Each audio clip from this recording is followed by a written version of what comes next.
Bonjour à tous, ici Karasu Cosplay. Aujourd'hui, je vous explique comment commencer le cosplay, ce que j'utilise pour obtenir des wigs, acheter ses cosplays, acheter ses lentilles. Restez bien jusqu'à la fin, c'est important, sinon vous n'aurez pas tous mes tips et astuces pour commencer le cosplay. Donc, beaucoup de gens disent « Je veux être cosplayer, mais je ne sais pas par où commencer ». Ça tombe bien, je suis justement ici pour vous montrer comment faire. Il y a de nombreux aspects différents à considérer quand on commence le cosplay. Donc, comme je disais, il y a de nombreux aspects, que ce soit le stylisage de perruque, acheter ses cosplays, acheter des lentilles, mais ça, c'est pas toujours nécessaire quand on commence. Il faut choisir les conventions où aller. Bref, tous ces petits points que je vais aborder avec vous tout au long de cette vidéo. Il y a tellement d'aspects que ça mérite d'être exploré un peu, qu'en pensez-vous? Donc pour vous qui commencez, je vais tenter de vous aider à briser la glace pour enfin faire votre premier cosplay et pouvoir commencer à cosplayer. Évidemment, le cosplay au début ça fait peur. Côté industriel, il y a une grosse industrie là-dedans. On est envahi de plusieurs images de grands cosplayers comme Jessica Nigiri, Takanival Butler est pas pire aussi, il y a Suki Cosplay. Fait que forcément, quand on commence à cosplayer, tout ça, ça devient intimidant puis on se demande si on a tout simplement le niveau, mais on peut pas avoir le niveau en débutant. Donc, rappelez-vous que le cosplay est un passe-temps, un loisir créatif, que le cosplay est un art. Donc, l'important quand on commence le cosplay, c'est d'abord de s'amuser. Ne vous souciez pas d'être célèbre parce que ça vient avec le temps et l'expérience. Donc, je vais mentionner d'abord les photos. Pour les photos, vous n'êtes pas obligé de faire des photoshoots au début. Ne vous inquiétez pas, c'est totalement correct au début de se prendre en photo avec son téléphone. Ça fait en masse la job. Si vous voulez absolument un bon éclairage, vous prenez un petit ring light parce qu'on n'est pas obligé d'avoir un appareil photo professionnel pour faire des belles photos. Donc, on commence avec un cosplay simple dans le but de progresser en commençant au bas de l'échelle parce que personne commence tout en haut. Donc, pour étayer ce point, je vais vous montrer des photos de quand j'ai commencé le cosplay à ma première convention au Nadeshikon de Québec 2018. J'ai commencé avec Hitachi d'ailleurs, justement. Comme vous pouvez voir, c'était loin d'être au point, mais on commence tout comme ça, au bas de l'échelle. J'avais évidemment pas le niveau que j'ai maintenant. Je me suis amélioré en me pratiquant à fond. Je savais pas me maquiller, j'ai dû apprendre à me maquiller parce que non, c'est pas inné qu'une fille sait se maquiller, je savais pas le faire. La seule chose que je savais faire, c'était de mettre du gloss. Donc, je fais du cosplay depuis bientôt 5 ans, ça va faire 5 ans au mois d'avril et j'ai beaucoup de pratique derrière la cravate. Tout au long de ces 4 années et demie, j'ai beaucoup appris. J'ai fait du cosplay intensément, surtout pendant les premiers et deuxièmes confinements en mars et en septembre 2020. Au début, c'était à chaque vendredi soir. J'en faisais à toutes les semaines comme actuellement. C'est là que ça a commencé d'ailleurs.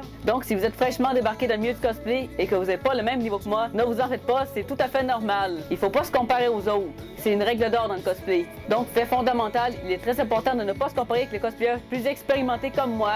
Surtout quand on commence, au risque de détruire votre morale parce que vous allez dire que vous n'avez pas de niveau et que vous n'êtes pas bon alors que c'est pas vrai. Chacun évolue de sa façon puis on peut pas être bon au début. Donc ça emmène directement à ma vidéo que j'ai faite sur la perfection dans le cosplay que j'ai faite il y a 2 ans. Je vais mettre la vidéo en description ici puis en fiche ici. Donc on peut considérer que je suis d'un niveau intermédiaire. On peut plus dire que je suis débutante après presque 5 ans parce que j'en fais beaucoup puis je connais beaucoup de conventions. Par conséquent, comparez-vous à vous-même et ne vous préoccupez pas de devenir super bon au début. Concentrez-vous seulement sur le fait d'avoir du plaisir, c'est le plus important. Cosplayez des personnages que vous aimez, des licences que vous aimez. Ne vous préoccupez pas des choix que les autres peuvent vous imposer en vous disant « Ah, un tel personnage je ferait bien. Ah, mais je te verrais bien celui-là. » Non, c'est votre corps. C'est vous qui décidez quel cosplay vous voulez faire. C'est avant tout pour nous le cosplay, pas pour les autres. On s'expose ensuite, mais c'est d'abord pour nous.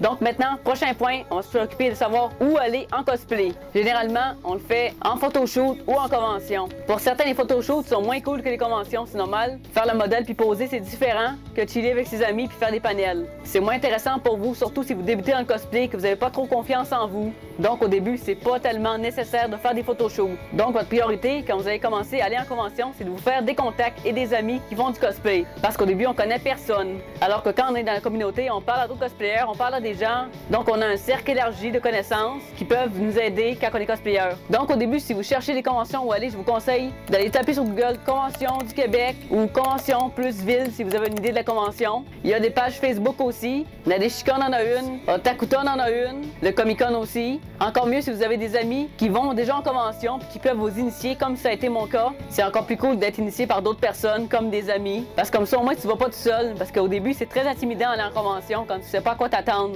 Au début, je voulais me faire petite, je me cachais contre les murs parce que j'avais une phobie sociale, mais j'avais déjà parlé dans une autre vidéo il y a 2 ans pourquoi je faisais ça.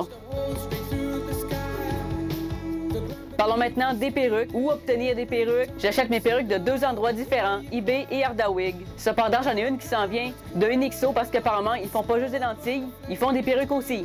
Comme détaillant de perruques, il y a aussi Uwowo et Dokidoki, mais je peux pas vous en parler vraiment pour ceux-là parce que j'en ai pas acheté sur ces deux sites-là. Mais ça va venir éventuellement pour mes gummies, je vais l'acheter là. Donc, si vous achetez sur Ardawig, allez sur Ardawig Canada.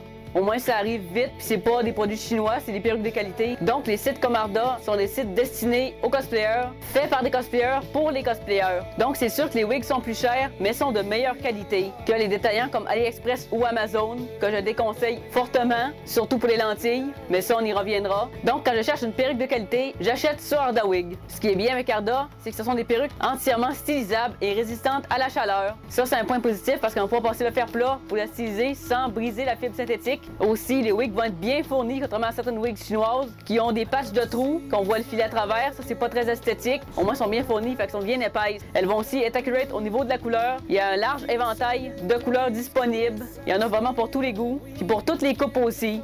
Ils ont aussi beaucoup de choix de perruques expressément pour les cosplays. Évidemment, il faut les styliser. C'est le seul point négatif, mais c'est rare les perruques qui ont déjà de la forme dedans. Même les wigs chinoises, c'est pas le cas. Même si c'est fait pour un personnage, il y a quand même pas la forme dedans. Il y a juste la bonne longueur, mais c'est tout. Donc, quatrième point, on va parler de photos dans le cosplay. Vous pouvez vous prendre en photo vous-même avec votre téléphone, comme j'ai dit plus tôt, ou encore mieux, vous faire prendre en photo par un membre de votre famille ou un ami. Ça m'est arrivé à deux occasions, puis ça aussi c'est vraiment cool. Je l'ai fait notamment avec Glenn et Itachi, c'est ma soeur qui m'a pris en photo. D'ailleurs, je peux vous montrer les photos qu'elle a prises de Glenn, qui va être en vente à ma table marchande. Quand c'est en convention, si vous avez assez confiance en vous, vous pouvez faire affaire auprès d'un photographe. Il s'agit la plupart du temps de séances payantes, évidemment. Il y a différentes gammes de prix, allant de 20-25 à 100 $.